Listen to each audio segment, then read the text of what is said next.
ہماری مسلح افواج یا ہمارے نظام میں ہمارے ملک میں کسی قسم کی اسی طرح کمزوری ہوتی. دیکھیں نا افغانستان میں وہ لینڈ کیا, انہوں نے کیوں لینڈ کرنے دیا؟ کیوں؟ وہاں کی مقامی حکومت اور وہاں کی افواج کمزور تھیں. وہ ان کے کندھوں پہ کھڑے ہو گئے. انہوں نے ان کو خود بلایا کہ آپ ہماری آگے مدد کریں. وہاں کتنے ٹروپس آئے, پھر نیٹو کی افواج آئیں, سارے جتنے یورپی ممالک ہیں آسٹریلیا سمیت ان کی سارے فوجیوں نے آ کے یہاں ٹیک اوور کر لیا. اب ان کا یہ خیال تھا کہ جب ہم جائیں گے تو اس وقت افغانستان کا نظام اشرف غنی جیسا جو پپٹ ہے اس کے ہاتھ میں دیں گے.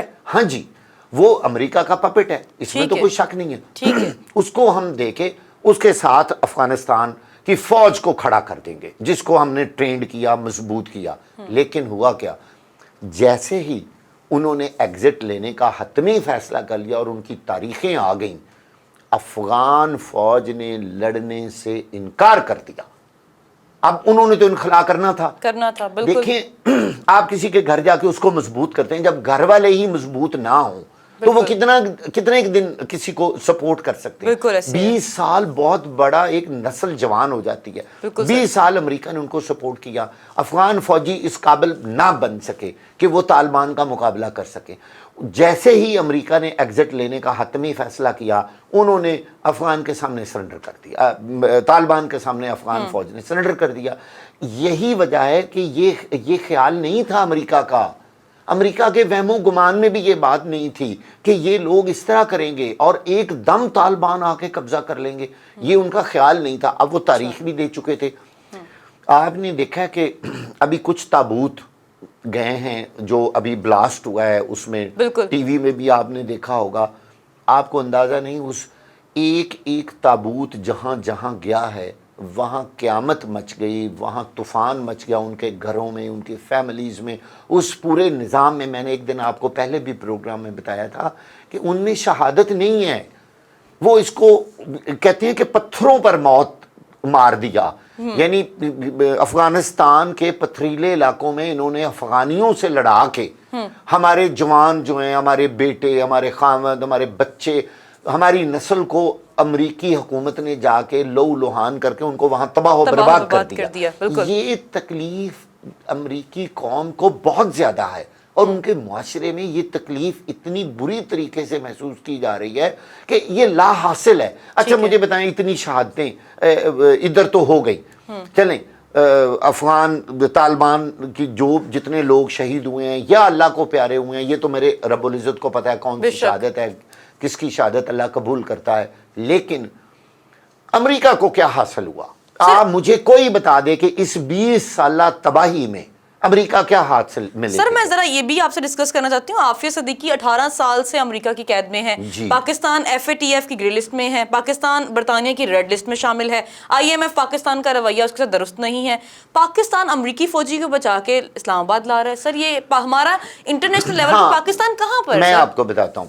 دیکھیں اس کو بہت سارے لوگ جو ہیں نا وہ نیگیٹو پورٹرے کر رہے ہیں کہ جی انہوں نے کہا تھا ناٹ ایٹ آل, اور اس کے بعد یہاں پر جو امریکی فوجی ہیں انہوں نے اسٹے کیا ہوا ہے. بالکل سر, 42 امریکی فوجی پاکستان میں موجود ہیں. اس بات کو آپ واضح سمجھ لیں, اڈے دینا اور امریکی یا دوسرے غیر ملکی فوجیوں کو عارضی طور پر پناہ دینا تاکہ وہ ایگزٹ لے سکیں اپنے ملک میں, یہ ایک ٹیمپریری لیکن سر یہ فیور کوئی اور ملک بھی تو کر سکتا تھا نا. نہیں, پاکستان ہی سوٹ کرتا تھا نا. اچھا دیکھیں پاکستان ایک واحد ملک ہے جس کے امریکہ کے ساتھ اچھے عافیہ تعلقات ہیں. صدیقی کو رہا کرنے کے لیے انہوں نے پھر کوئی فیور کیوں نہیں کی ہمارے ساتھ؟ میں بتا دوں, دیکھیں ان کے کیسز کی نوعیت علیحدہ ہے. وہ امریکی حکومت کا اس پہ ایک علیحدہ انسٹانس ہے, ٹھیک ہے. اس کو اس چیز سے سودے بازی اس وقت نہیں کی جا سکتی. وہ تو پہلے ہی ان کو کر لینی چاہیے. اس پہ بیٹھ کے ٹیبل ڈسکشن ہو سکتی ہے. میں تو اس چیز کے حق میں ہوں کہ پچھلی گورنمنٹ کو بھی اور عمران خان گورنمنٹ کو بھی فوری طور پر امریکن سے عافیہ صدیقی کا کیس ڈسکس کرنا چاہیے تھا. 18 سال سے قید میں ہے وہ, اور ہیومینیٹیرین گراؤنڈز پہ ان کو فوری طور پر پاکستان واپس لانے کا یہ جو فریضہ تھا یہ ہماری حکومتوں کے ساتھ تھا. وہ نہ پچھلی حکومت نے صحیح زور سے کیا نہ انہوں نے سر کیا. کیا ایسی وجہ ہے کہ ہم بات کرنے سے ہی ڈر رہے ہیں؟ یہ بات نہیں ہے اصل میں نا. گورنمنٹ لیول پہ ہر گورنمنٹ کے اندر کچھ ایشوز ہوتے ہیں, کچھ ان کی ریزرویشن, کچھ مجبوریاں ہوتی ہیں. ٹھیک ہے. اب جو امریکہ نے کیسز بنائے ہوئے ہیں وہ کہتے ہیں کہ جی دیکھیں انہوں نے جو بھی ان پہ انہوں نے الزامات لگائے ہوئے ہیں, حقیقت یہ ہے کہ میں ذاتی طور پہ یہ سمجھتا ہوں کہ گورنمنٹ کو یہ کہنا چاہیے تھا کہ جی اچھا چلیں اس کا ٹرائل پاکستان میں کر لیتے ہیں. آپ ان کو امریکہ سے چھوڑے بھی, اگر اس نے جرم بھی سرزد کیا ہے فرض کرنے تو وہ پاکستان میں کیا ہے. لیکن سر یہ معاملہ ابھی بھی اگر اور مگر کا ہی ہے, اس میں کنفرمیشن تو نہیں ہے, کنفرمیشن نہیں ہے پھر بھی اتنی بڑی سزا دی گئی. آپ کو پتہ ہے پھر امریکہ اس وقت بدمعاش ہے, پوری دنیا کا بدمعاش ہے, اور ہر ملک جو ہے ان کے لیے جو اس وقت فیور کر رہے ہیں اس کے بدلے میں پاکستان کو کیا حاصل ہوگا؟ پاکستان تو صرف ایک گڈ جیسچر دے رہا ہے کہ آپ کے وہ لوگ سر اس گڈ گیسچر کے ذریعے ہم لوگوں نے بھارت کے منہ سے بھی کھایا ہے. ہم نے جب وہاں کرونا آیا تو ہم نے وہاں پر اپنی ایمبولینسز بھیجی, ہم نے وہاں پر آکسیجن بھیجے, ہم نے مدد کے لیے ہم نے نعرے بازی سلوگنز شروع کر دیے, ہیش ٹیگ ٹویٹر پر ٹرینڈ شروع کر دیا, help for Bharat, help for یہ. لیکن سر اس طرح کی مدد کے ذریعے پھر ہمارا مفاد کیا ہوتا ہے, ہمیں فائدہ کیا ملتا ہے؟ کیونکہ اس فیور پر بھی تو ہم کشمیر کے معاملے پر بات کر سکتے تھے. ہاں جو دیکھیں بھارت جو ہے وہ کرونا کے ایشو میں کشمیر پہ بات تو کبھی بھی نہ کرتا, یہ تو سوال ہی پیدا نہیں ہو سکتا. حالات ایسے تھے, انہوں نے کہا جی ہمارا پوری دنیا میں ایک اچھا فیس ہوگا کہ دیکھیں پاکستان پھر بھی پازیٹیو سوچتا ہے, وہ برا سوچتے ہیں, وہ ان کے دشمن بنتے ہیں, لیکن انہوں نے پھر بھی دوستی کا ہاتھ بڑھایا ہے. وہ ایک کرونا ایشو تھا. اچھا اب بات یہ ہے کہ جو غیر ملکی فوجی انہوں نے پاکستان میں سٹے کروائے ہیں نا, اس کی مین وجہ صرف یہ ہے کہ وہ ایک محفوظ انخلا چاہتے ہیں. ٹھیک ہے. اب امیجیٹلی وہ سارے فوجی امریکہ, فرانس, جرمنی, برطانیہ اور آسٹریلیا نہیں جا سکتے تھے. ان کو درمیان میں صرف عارضی طور پہ سٹے کرنے کے لیے ایک جگہ چاہیے تھی. سر پاکستان میں 42 امریکی فوجی ہیں, یہ سب لوگ جانتے ہیں. اب اس میں فواد چودھری کہہ رہے ہیں کہ پاکستان میں امریکی فوجی موجود ہیں, اور ساتھ ہی شیخ رشید صاحب کہہ رہے ہیں کہ ایک بھی امریکی فوجی میں نے تو نہیں دیکھا. یہ تصادم کیوں ان میں؟ نہیں یہ تو بات کہنی شیخ رشید صاحب نے ویسے شاید مذاق سے کہہ دیا ہو, یا سر ان کے مذاق بہت بھاری پڑتے ہیں. ان کو یہ کہنا تو نہیں چاہیے, یہ تو ساری دنیا کو پتہ ہے کہ تصویریں آ رہی ہیں ساری امریکن فوجیوں کی جو یہاں سٹے کی, وہ تھوڑی سی ویسے تعداد ہے, انہوں نے پاکستان سے چلے جانا ہے. اصل بات ہے نہ تو کسی نے کوئی اڈا دیا, نہ کسی نے جہاز دیا, نہ ان کو اس طرف فیسیلیٹیٹ کیا گیا. جیسے لوگ کہتے تھے کہ جی جیسے ہم امریکہ پناہ گاہ میں سٹے دیا گیا ان کو, بالکل جہاں پر غریب طبقہ سٹے کر رہا ہے, بالکل ایسے ہی ہے. رکیں گے, وہ اپنی جان بچا کے وہاں سے آئے ہیں کہ جی ہم 31 تاریخ جو ہم نے دی ہے ہم اس پہ پورا اترے. ٹھیک ہے, بہت شکریہ, بہت شکریہ واقع صاحب آپ کے وقت کا. ناظرین پاکستان بڑی فیورز دے رہا ہے, کبھی امریکہ کو تو کبھی بھارت کو. اب دیکھنا یہ ہے کہ پاکستان کو اس فیور کے بدلے کیا فیور ملتی ہے. آج کے پروگرام سے اتنا ہی, اپنا رکھیے خیال, اللہ حافظ.